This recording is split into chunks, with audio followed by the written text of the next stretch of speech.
Rekaman CCTV ini memperlihatkan aksi penjamretan yang dilakukan oleh pengendara sepeda motor beratribut ojek online.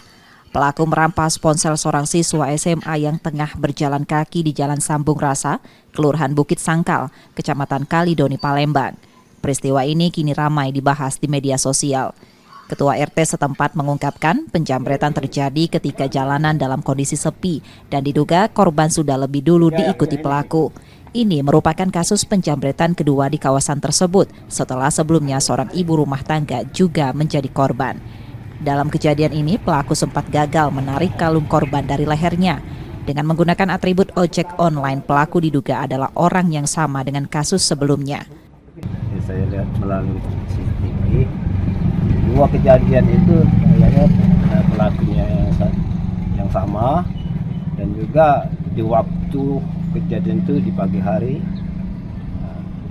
Yang kejadian pertama itu di tanggal 3 Juli, itu seorang ibu jalannya dari arah bawah diiringan dengan pelaku.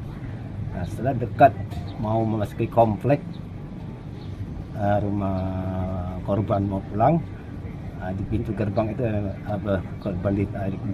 Kejadian yang kedua anak sekolah, Pak, ya? Kejadian kedua itu ya anak sekolah, itu dapat itu HP-nya kena itu.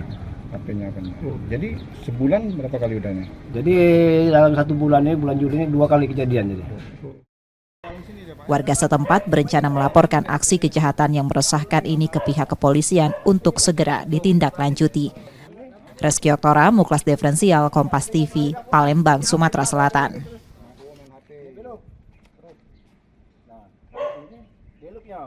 Nah, di sini ada hantu.